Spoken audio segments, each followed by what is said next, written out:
Welcome back to Lent at Home. So, we're going to pray through Jesus through another important story that I'm sure most of you will recognize today. So, today we are talking about how Jesus prayed after he fed the 5,000. So, after Jesus feeds a large crowd, Jesus sends his friends on his way and goes to pray. He had actually tried to spend some time in prayer before the feeding of the 5,000, but he had so much compassion for the crowd that was there with him that he waited until afterwards to pray. So today our story comes from the book of Matthew, and it's chapter 14, verses 13 through 23. Feeding the 5,000. When Jesus heard about John, he withdrew in a boat to a deserted place by himself. When the crowds learned this, they followed him on foot from the cities. When Jesus arrived and saw a large crowd, he had compassion for them and healed those who were sick. That evening his disciples came and said to him, "This is an isolated place, and it's getting late. Send the crowds away so they can go into the villages and buy food for themselves." But Jesus said to them, "There is no need to send them away. You give them something to eat." They replied, "We have nothing except 5 loaves of bread and 2 fish." He said, "Bring them here to me."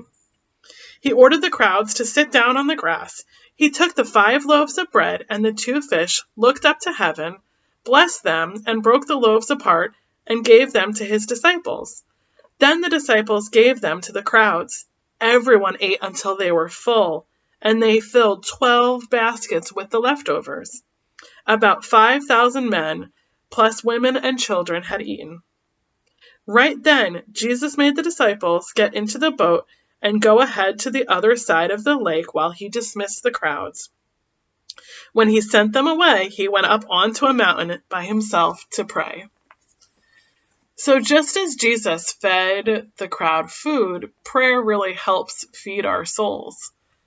And it really helps us connect to God. And I don't know about you, but sometimes there are moments when I would like to pray just how Jesus had wanted to pray before he fed the 5,000, but something comes up in life and he had to go back again later. So sometimes it's important to remember that even if something gets messed up when we want to try to spend time with God, that sometimes we just need to remember and go back again later, even if life interrupts us.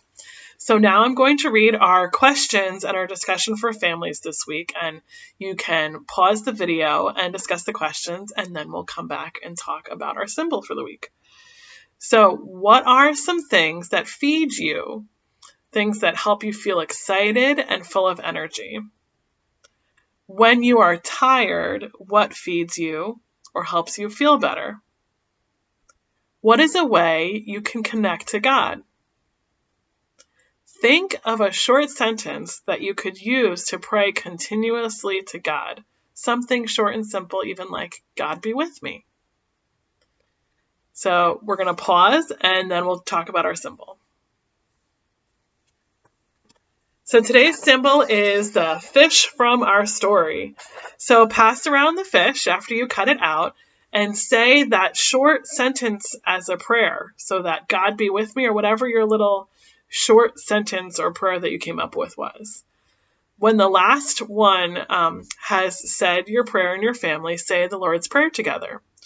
Make sure you go to the Young Families website and print out the coloring page that goes with this week's lesson, which is a coloring sheet about Jesus feeding the 5,000. Thanks so much for joining us for Lent at Home this week, and I will join you again next week as we chat about the Lord's Prayer. Have a good night.